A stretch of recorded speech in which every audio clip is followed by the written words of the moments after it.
Bienvenidos todos a Detox Teológica, en donde el propósito es desintoxicándonos para regresar a una teología reformada.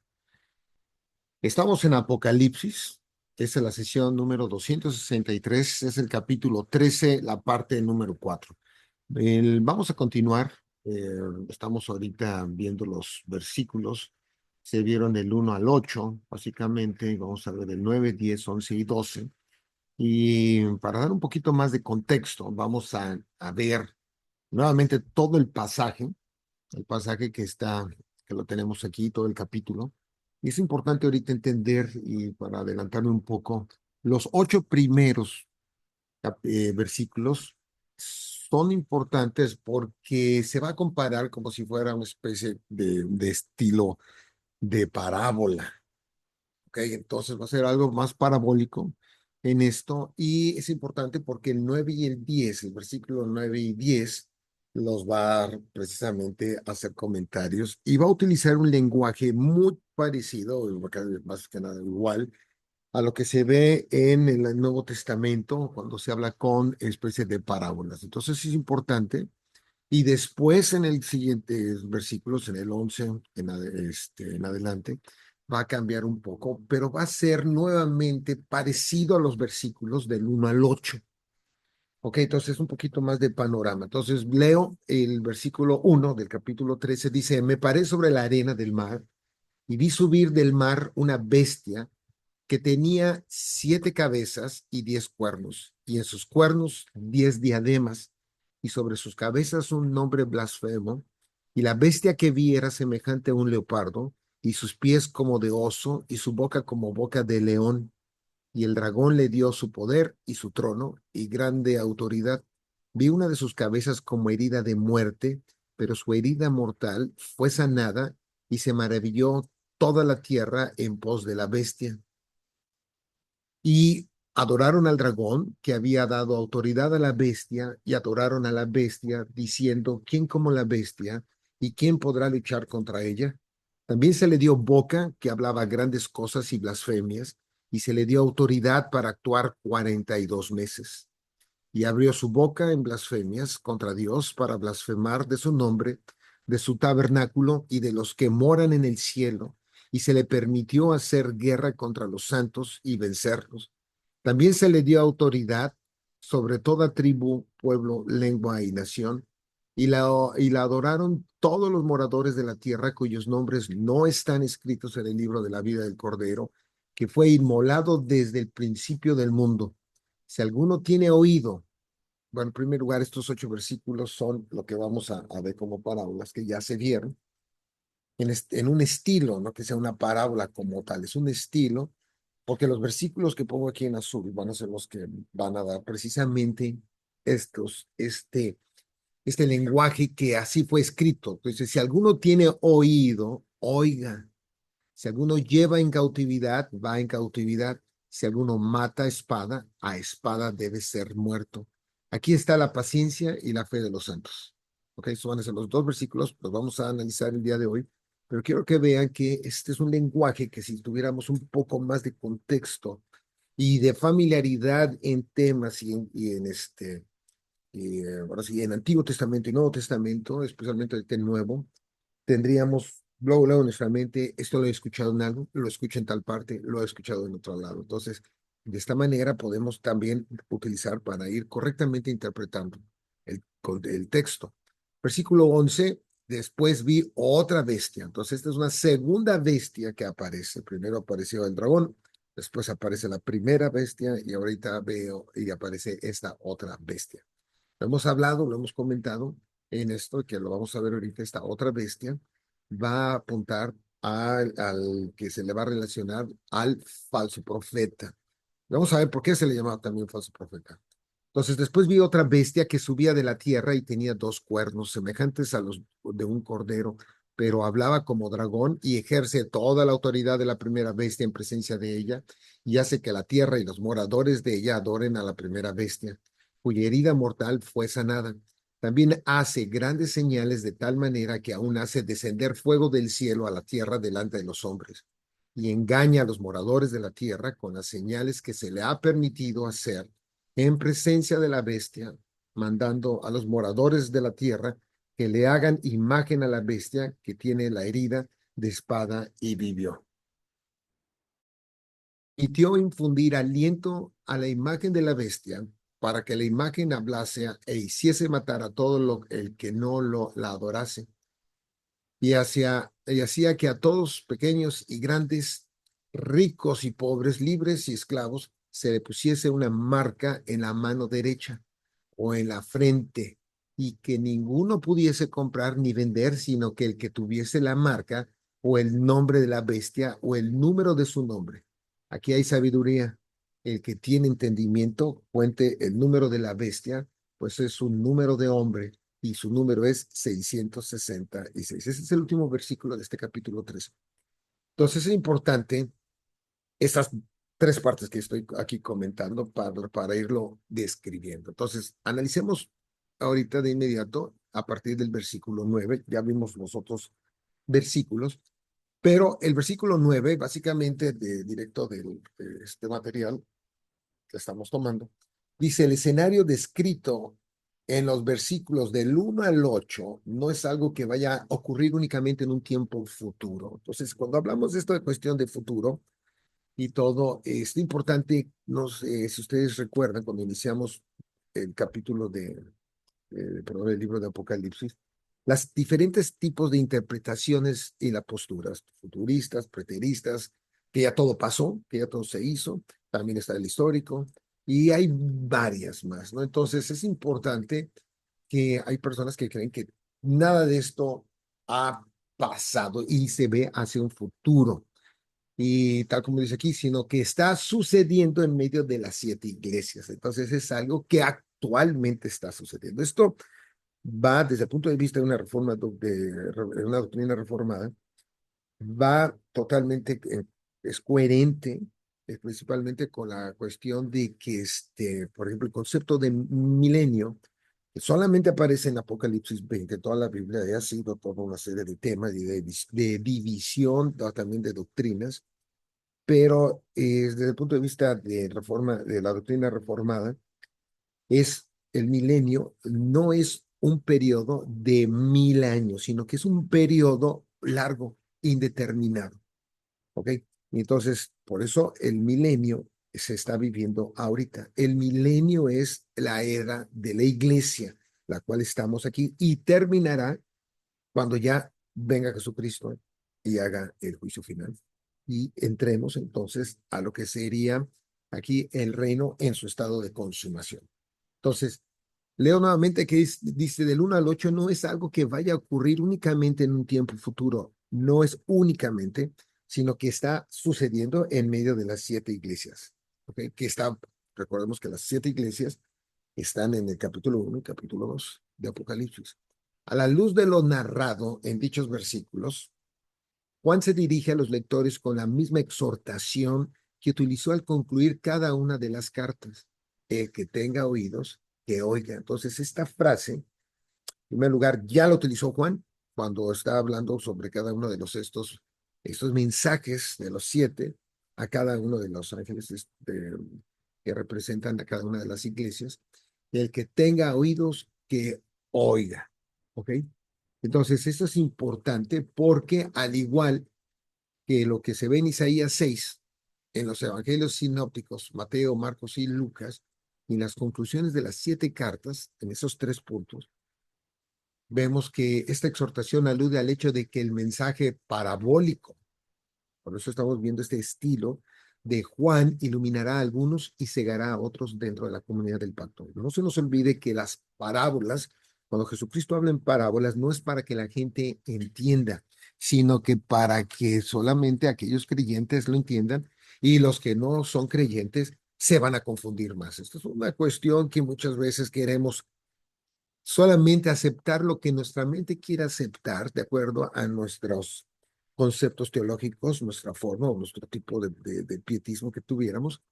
Entonces, no podemos ver que el propósito de las parábolas es que entiendan los que están, son elegidos, lo que son del pueblo, y cegará a otros dentro de la comunidad del pacto. Dios es el que los va a enfriar totalmente y no les va a dar, cegará los oídos, perdón, los ojos y los oídos también los va a cerrar. Dice, aquellos que carecen de oídos verán endurecido aún más su corazón a causa de la parábola. Ok, es exactamente lo que estaba comentando, ¿no? O sea, los que carecen de oídos, los que no entienden estas cosas, porque sabemos que las cosas de Dios es una revelación particular, no es para todos. La general sí es para todos, pero la podemos ver en la creación, pero la particular no es. Dice que en este contexto aparece en Apocalipsis 13, del 1 al 8, que es en los 8 versículos que acabamos de ver ahorita, en leerlos. Sin embargo, el mandato de que oiga busca sacudir a los verdaderos creyentes que se han dejado arrastrar por la complacencia y el espíritu de transigencia de la mayoría. Esto pasa todavía aún. Y vamos a ver más adelante aquí cómo también estamos viendo, y aquí va a entrar, porque estaba hablando dragón, bestia, que es Satanás, pero precisamente porque Satanás está golpeando, atacando, y esto se va a enfocar ahorita más adelante, que vamos a verlo también, hacia el cuerpo, hacia el pueblo de Dios, a los que estén escritos, sus nombres escritos en el libro de la vida. Pero, y esto está sucediendo actualmente, y es por eso que hay muchas iglesias que no oyen, ¿ok?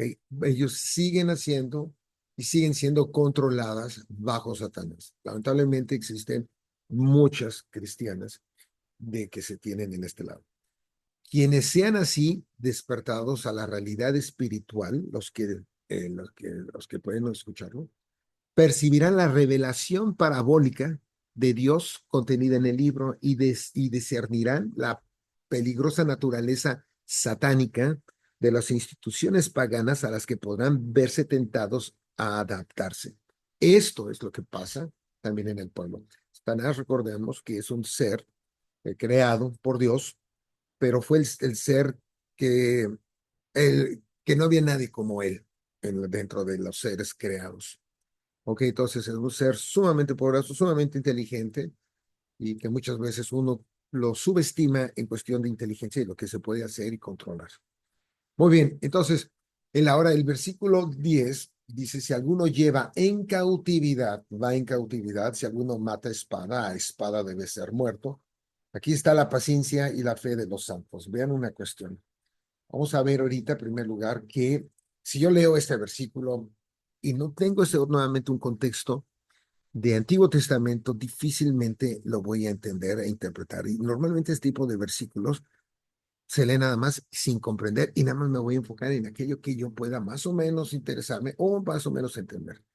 Pero realmente aquí el creyente, la paciencia y la fe que tiene que pasar sobre los santos. Vemos que aún así, el pueblo de Dios sigue estando, o sea, cuando lo leíamos en el capítulo anterior, cuando dice, hay de los moradores de la tierra, porque Satanás ha sido suelto. Entonces, porque sigue atacando y va a atacar al pueblo de Dios.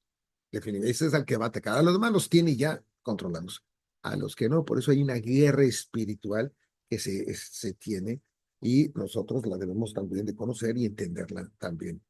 Entonces, pero regreso al versículo 10 y esta es una paráfrasis que combina Jeremías 15:2 en uno, lo vamos a leer, y 43:11. Recordemos que Jeremías es uno de los profetas del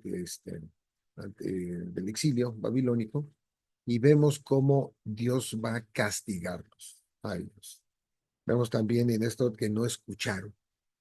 Y vemos ahorita en Jeremías 15:2, donde dice, me dijo Jehová, si Moisés y Samuel se pusieran delante de mí, no estaría mi voluntad con este pueblo.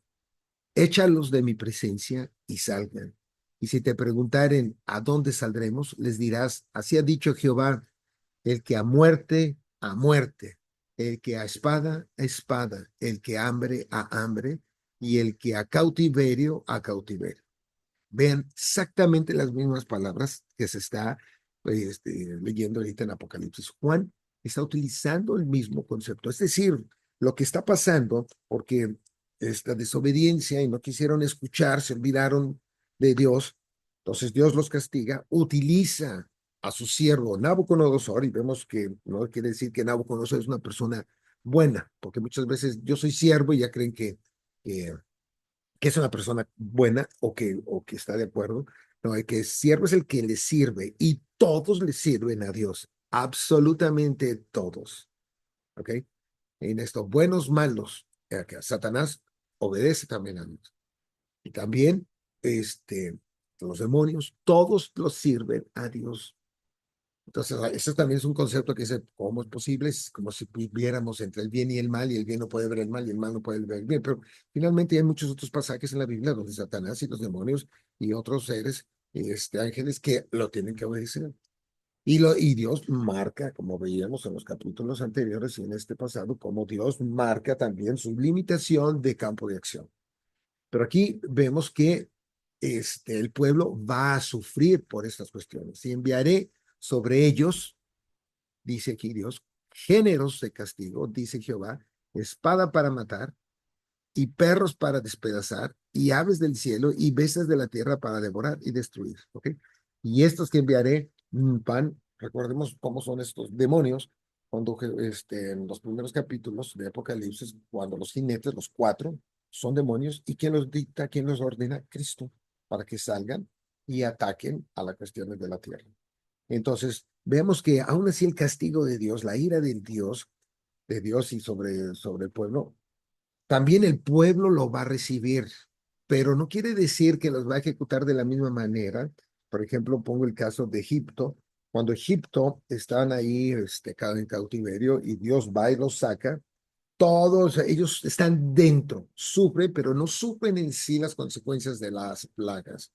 Porque si leemos bien, todas las plagas llegan a Egipto completamente, pero no afecta a los del pueblo de Dios, a los de hebreos, más que nada, como pueblo. Entonces, pero sí a los otros. Y dice, y enviaré sobre ellos otra vez cuatro géneros de castigo, dice Jehová, espada para matar, perros para despedazar, y aves del cielo y bestias de la tierra para devorar y destruir. ¿Ok? Y después, seguimos en el versículo 4, y los entregaré para terror a todos los reinos de la tierra a causa de Manasés, hijo de Ezequías, rey de Judá, por lo que hizo en Jerusalén. Porque ¿quién tendrá compasión de ti, oh Jerusalén? Eso es lo que Dios le pregunta. ¿Quién se entristecerá por tu causa? ¿O quién vendrá a preguntar por tu paz? Tú me dejaste, dice Jehová, te volviste atrás, por tanto yo extenderé sobre ti mi mano y te destruiré. Vean, estoy cansado de arrepentirme. Es lo que dice a través de Dios, a través de Jeremías, del profeta.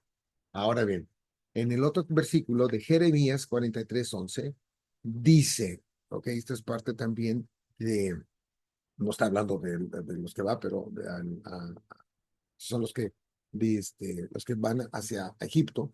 Y dice en el 10, y diles, así ha dicho Jehová de los ejércitos, Dios de Israel, y aquí yo enviaré y tomaré a Nabucodonosor, rey de Babilonia, vean aquí como comenta, mi siervo, y pondré su trono sobre estas piedras que he escondido y extenderá su pabellón sobre ellas y vendrá y asolará, perdón, la tierra de Egipto, los que a muerte, y los que a cautiverio, y los que a espada. Fíjense, lo que sucedió el exilio a Babilonia, 70 años que los llevan cautivos, en cautiverio. Está pasando o pasó eso en la realidad, pero todo esto ahora Juan lo está tomando porque es precisamente que apunta para el tiempo que se ha de venir y que se está viviendo. ¿Ok? Entonces, podemos ver cómo la Biblia, que hay muchos otros pasajes que precisamente habla de la cuestión actual, el escenario actual, pero también está apuntando hacia otro futuro. Y eso es lo que vemos. Y vean por esto que lo podemos decir porque Juan lo está utilizando y lo ve presente y futuro. Y pondrá, dice el versículo 12, y podrá y pondrá, perdón, fuego a los templos de los dioses de Egipto y los quemará y a ellos los llevará cautivos y limpiará la tierra de Egipto como el pastor limpia su capa y saldrá de allá, perdón, en paz. Además, quebrará las estatuas de Bet-Semes que está en tierra de Egipto y los templos de los dioses de Egipto quemará a fuego. ¿Ok? Entonces, así, estos dos pasajes dicen lo mismo. ¿Ok? En lo que dice, de lo que hablamos en las palabras. Jeremías profetiza a Israel que Dios ha destinado a su pueblo a ir en cautiverio y a sufrir a causa de la espada. Vean. En el caso de Israel, esto constituía un castigo por su incredulidad y su pecado. Ok, así que la exhortación del versículo 9 se utilizó repetidamente en las cartas para animar a los lectores a no ceder y a soportar las consecuencias de sufrir por su fe. Esto de sufrir por su fe, tanto en las cartas, pero vemos también en muchos otros lados cómo viene en esta cuestión de la cuestión del sufrimiento, la cuestión también de la persecución, pero es por la fe. Muchas veces las personas con cierto, o sea, con parte del pietismo, lo van a considerar que otro tipo de consecuencias, asociándolo incorrectamente a su manera de pensar o su credo, cuando no tiene absolutamente nada que sea una consecuencia de la cuestión de su fe. ¿Ok? Entonces, su discernimiento espiritual debía motivarlos a sufrir según la voluntad de Dios. Entonces, fíjense eso, el discernimiento espiritual, entre más la persona vaya creciendo espiritualmente, va a entender las cuestiones del sufrir y por parte de Dios. Lo va a entender sin llegar a reclamar o a exigir, o a cuestionar, o a alejarse, o entrar en una cuestión. No digo que nadie puede entrar en una crisis de fe, pero cuando va entrando más discernimiento o se va teniendo más discernimiento espiritual, esto debe de haber una cuestión de saber el por qué pasa. Y a encomendar sus almas a un creador fiel mientras hacen lo correcto. Y esto lo vemos y lo podemos ver un poco más en Primera de Pedro 4:19 que dice, y el título es Padeciendo como cristianos. Vean que nuevamente el tema de padecer. Bueno, la mayoría de los hombres temen y no quieren sufrir, ¿no? Que no es que alguien quiera sufrir tampoco, pero es una consecuencia del mundo y del pecado, esto que es el sufrimiento. Y también viene de parte de Dios, porque es una manera de que la persona, como dice ahí también Santiago, porque la fe se prueba en el horno, ¿no? Entonces se debe de probar y se debe de ir creciendo. Dice en el 12, amados, no os sorprendáis del fuego de prueba que os ha sobrevenido, como si alguna cosa extraña os aconteciese, sino gozaos por cuanto sois participantes de los padecimientos de Cristo. Vean aquí, de los padecimientos. Está hablando de una consecuencia de lo mismo de su fe, ¿ok? Porque siempre tendemos a tener una victimización equivocadamente y asociarlo a esto para una justificación incorrecta. Pero cuando sí es correcto por medio de la fe, entonces sí estaríamos hablando de lo que está diciendo este pasaje. Dice, para que también en la revelación de su gloria os gozáis con gran alegría. ¿Ok? O sea, la pregunta es aquí, ¿cuántos van y entienden y comprenden esta también? Por ejemplo, esto Pablo, cuando lo escribe de en cárcel y todo, y que habla del gozo, porque el gozo no proviene de una situación, sino proviene de Dios. Dice, si sois vituperados por el nombre de Cristo, sois bienaventurados, porque el glorioso Espíritu de Dios reposa sobre vosotros. Ciertamente de parte de ellos Él es blasfemado, pero por vosotros es glorificado. Así que ninguno de vosotros padezca como homicida o ladrón o malhechor o por entremeterse en lo ajeno, pero es, sí, pero si alguno padece como cristiano, no se avergüence, sino glorifique a Dios por ello, porque es tiempo de que el juicio comience por la casa de Dios. Y si primero comienza con nosotros, ¿cuál será el fin de aquellos que no obedecen el evangelio de Dios? Y si el justo con dificultad se salva, ¿en dónde aparecerá el impío y el pecador? De modo que los que padecen según la voluntad de Dios encomienden sus almas al fiel Creador y hagan el bien. Entonces, la frase final, aquí está: la perseverancia y la fe de los santos. Confirma esta interpretación. Del mismo modo, que tal perseverancia significaba que Juan reinaba en un reino aún en medio de la tribulación, y eso se ve en el capítulo 1, versículo 9. También implicaba lo mismo para sus lectores. Estas cosas han de suceder, pero los creyentes deben de perseverar en su fe y no ceder. ¿Ok? Esto es importante. Si, por ejemplo, ahorita leemos Efesios en el 6, donde habla de la armadura, habla también de la cuestión de parte de esto, de la fe. ¿Ok? Entonces, en el 11 comienza ahora, en el otro versículo, una nueva sección porque dice, y la vi, dice, la tercera de siete dentro de la serie de visiones más amplia que se inicia, perdón, en el 12:1, marcada por la frase y vi, ¿ok? Por eso esta es parte de, ahí entra otra visión, porque lo está viendo. Aquí Juan tiene otra visión de una bestia adicional, y vi otra bestia que subía de la tierra y tenía dos cuernos semejantes a los de un cordero y hablaba como dragón. Los versículos 11 y 17 al 17 tratan de la misma situación que los versículos del 1 al 8, pero desde la perspectiva del aliado del Estado, la segunda bestia. Ok, entonces vamos viendo que este es el falso profeta, como se va a ver ahorita adelante. Al igual que en el versículo 1, esta visión también comienza con la imagen de que una bestia que emerge, la cual constituye una evocación colectiva de las bestias de Daniel 7. Ok, no voy a leerlo, lo hemos leído varias veces el 7, pero es importante que lo sigan bien leyendo.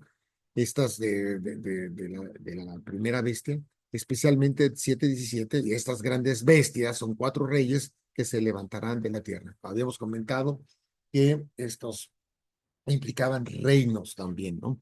¿Cómo se acepta generalmente esta imagen? Es también una parodia del Cordero Mesiánico resucitado en el 5:6 de este capítulo, de este libro del Apocalipsis, y guarda una relación irónica con él. Esta bestia también es un cordero con cuernos, pero ¿por qué dos cuernos en lugar de los siete del Cordero Mesiánico del capítulo 5?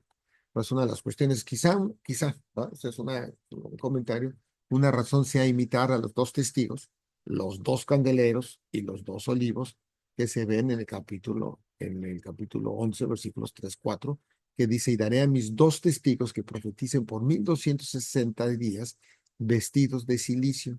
Estos testigos son los dos olivos y los dos candeleros que están en pie delante del Dios de la tierra. Esto ya lo vimos, si vemos ahí de las cuestiones de estos dos testigos, van a apuntar hacia otra vez a la iglesia.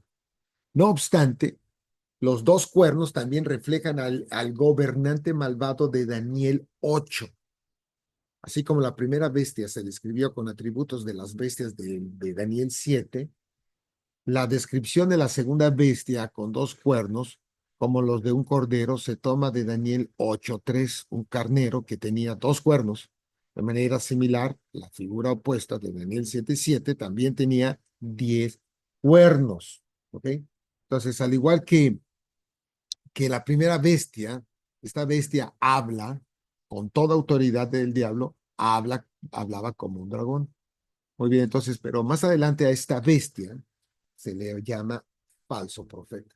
Se ve en el capítulo 16, versículo 13, capítulo 19, versículo 20 y el 20:10. Vamos a tomar nada más dos, tanto el Apocalipsis 6:13 como ejemplo, lo que sugiere que sus papeles es principalmente religioso.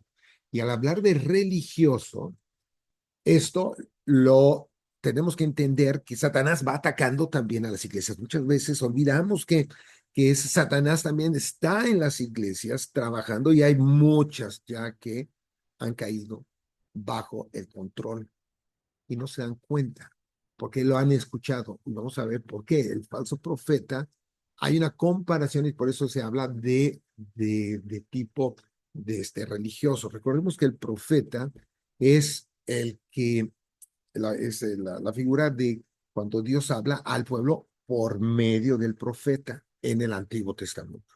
¿Ok? Ahora ya eso no. Jesucristo viene y tiene que tener los tres oficios de rey, sacerdote y profeta. Y los cumple perfectamente, porque los tiene que tener los tres para su acto de redención. Ok, entonces Apocalipsis 16:13, de un versículo antes, el sexto ángel derramó, esto no hemos estado todavía en ese capítulo, lo veremos después, derramó su copa sobre el gran río Éufrates y el agua de este se secó para que estuviese preparado el camino a los reyes del oriente. Y ahora viene el 13. Y vi salir de la boca del dragón y de la boca de la bestia y de la boca del falso profeta. Ven que ahora habló del dragón, de la bestia, y a la segunda bestia ya dice, y de la boca del falso profeta. Entonces aquí es, esa, o sea, no es una bestia como tal, es, va a ser el falso profeta. Tres espíritus inmundos a manera de ranas. Leemos de ranas y tenemos nuevamente dónde vemos ranas, ok, en Egipto, y vemos que, por ejemplo, cada una de estas plagas era atacando y simbolizaban a uno de cada uno de sus dioses. Y detrás de estos dioses estaban estos seres, ¿ok? Estos demonios. Y vean aquí, pues son espíritus de demonios. Lo dice el mismo Apocalipsis, no es algo que muchas veces, como no estamos acostumbrados a tratar temas de sobre cuestiones de sobrenaturales, hablar de Satanás, hablar de demonios, luego se empieza a ver como una especie que entra a un carismático y no es así, porque sigue siendo bíblico, ¿ok? Hay gente que habla de demoniados y creen que ya no existen, y sí existen, porque ¿sabes? Están en la Biblia.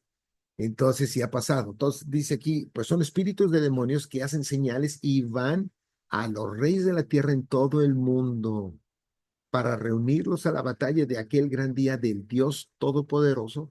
He aquí, yo vengo como ladrón, bienaventurado el que vela y guarda sus ropas para que no ande desnudo. Y otra vez otra palabra que lo veremos en el 16, desnudo.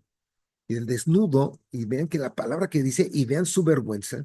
Entonces, esto lo puedo leer en Apocalipsis cuando estaban ellos desnudos y cuando no les y no se avergonzaban, pecan, se ven desnudos y se avergüenzan. Entonces, hay una conexión. En un comentario también ya lo he dicho un poco sobre esto bueno, creo que en una cápsula del desnudo y la vergüenza. Y los reunió en el lugar que en hebreo se llama Armagedón. Vamos a ver esto de Armagedón. No es una cuestión de que va a haber físicamente una guerra y se va a ver acá. Vamos a entender un poco más la cuestión de Armagedón.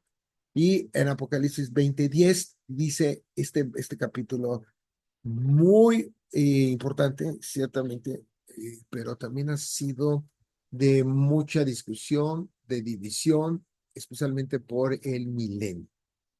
Y que vea que desde cuando viene y es encadenado, y después la gente cree que es un encadenamiento como si fuera así como lo vemos en las películas, que no puede salir, pero no lo leemos bien, no recordamos que no se puede encadenar así como tal, es una manera simbólica de hablar, porque un espíritu no se le puede meter en una cadena, sino que está en manera figurada. Entonces dice, cuando los 1000 años se cumplan, ¿ok?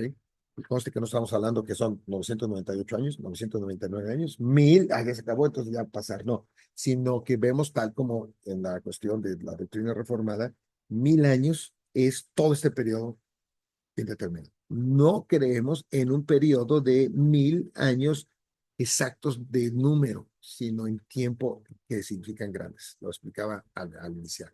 Satanás será suelto de su prisión y saldrá a engañar a las naciones que están a los cuatro ángulos de la tierra. Vean, a engañar. Si vemos los versículos anteriores, el 23 y todo lo demás, el 4, las cadenas dice para que no engañen a las naciones. Y ahora termina, ahora sí, y saldrá a engañar. Que están en los cuatro ángulos de la tierra, a Gog y a Magog, a fin de reunirlos para la batalla. El número de los cuatro, vean que esta misma batalla estábamos hablando en el capítulo anterior, en el 16. Dice, el número de los cuales es como la arena del mar y subieron sobre la anchura de la tierra y rodearon el campamento de los santos y la ciudad amada y de Dios descendió fuego del cielo y los consumió. Y el diablo que los engañaba fue lanzado, veamos aquí, esa es una cuestión que vamos a ver. Bueno, a partir del próximo capítulo 14 vamos a tocar también el tema de infierno, por aquí lo vuelve a tocar. Dice, y el diablo que los engañaba fue lanzado en el lago de fuego y azufre. Ok, esto del lago de fuego y azufre como tal es otro tipo de castigo. Si vemos fuego y azufre, nuevamente tenemos que ver en Sodoma y Gomorra. Tenemos que entender lo que pasó ahí. Pero este lago de fuego y azufre, ese lugar, dice, donde estaban la bestia y el falso profeta, y serán atormentados día y noche por los siglos de los siglos. Entonces, más adelante va y dice que también van a ir todos aquellos que no estaban también inscritos en el libro de la vida. Este es el infierno como tal, ¿ok? Ahora, cuando una persona, paréntesis, muere, ahorita, dependiendo, si es una persona creyente, como Cristo ya vino, ¿ok? Al morir es el desprendimiento, la separación del alma y del cuerpo. El cuerpo queda y el alma se desprende. Y eso es lo que sería la muerte, la separación. Se separa.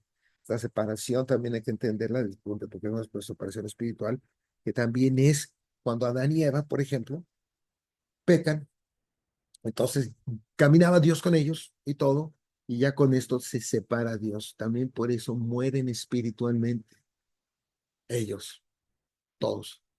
Y tenemos que tener esa nueva regeneración en Cristo para volver a tener esa conexión, ese que nos, digamos, ponemos en paz con Dios por medio de Cristo y tenemos vida. Entonces dice, el diablo que los engañaba fue lanzado en el lago de fuego y azufre donde estaba la bestia del falso profeta y serán atormentados día y noche por los siglos de los siglos. ¿Ok? Esto es lo que se hará. Muy bien. Seguimos. Dice, un verdadero profeta, ok, en aquel tiempo, guía a las personas a adorar a Dios, pero el falso profeta las lleva a adorar al Estado, ¿ok? Pero está dentro de la cuestión religiosa y por extensión al diablo. Falsos profetas y maestros se han infiltrado en las iglesias, es lo que vamos a ver ahorita, en este concepto. Y no viene de una opinión de una persona, de autor o de uno o de otras, sino es parte de lo que dice la Biblia. Ahorita en el mismo Apocalipsis, estamos en el capítulo 2:2, lo hace, el versículo 6 también, versículos del 14 al 15, versículos del 20 al 24. Y también Jesucristo lo profetiza en Mateo 7:15, vamos a leer ese, 24:5, capítulo, y también el versículo 11. Y además Pablo, en Hechos, lo va a decir, y lo vamos a leer, del Hechos 20 al 28 al 29. Mateo 7 al 15 dice, guardaos de los falsos profetas que vienen a vosotros con vestidos de ovejas, pero por dentro son lobos rapaces. Por sus frutos los conoceréis.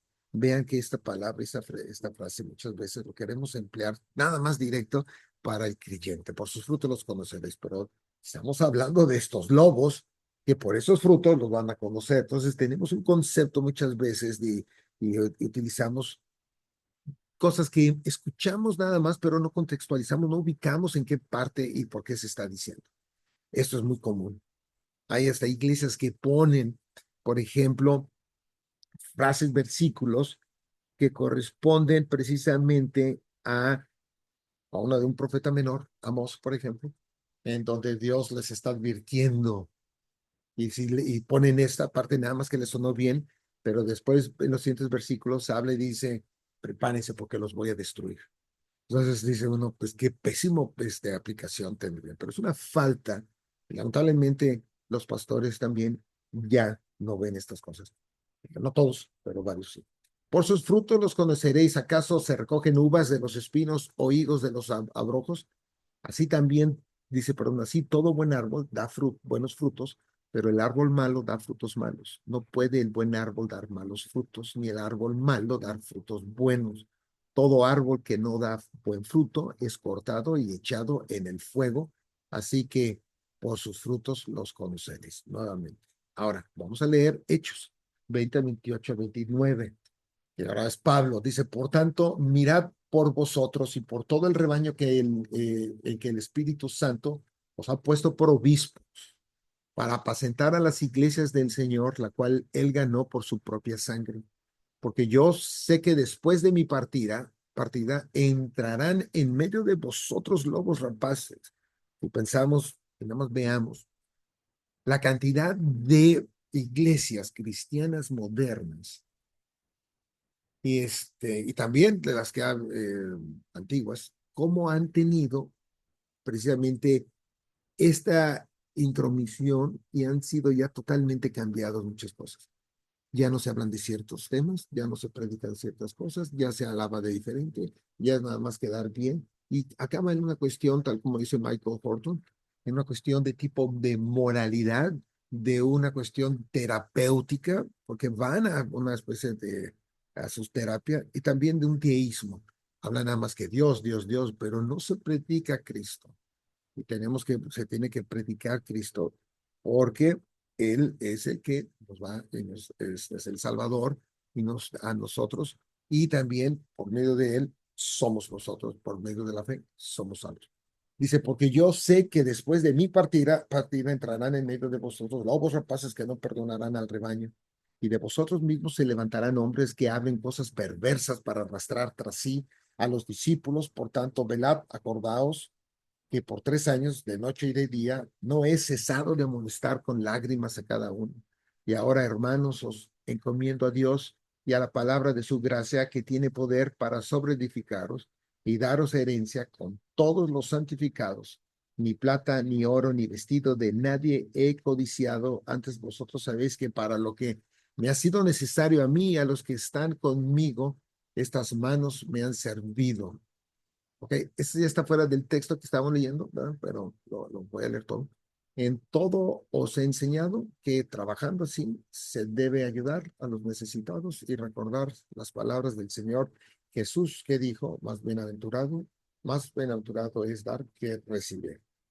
Muy bien, así que el hecho de que las manifestaciones del profeta semejante a una bestia ocurran dentro de la iglesia. Ahora ven cómo ya el mismo autor y me llama a mí la atención porque él es un teólogo, esta persona, pero también fue pastor, pastoreó.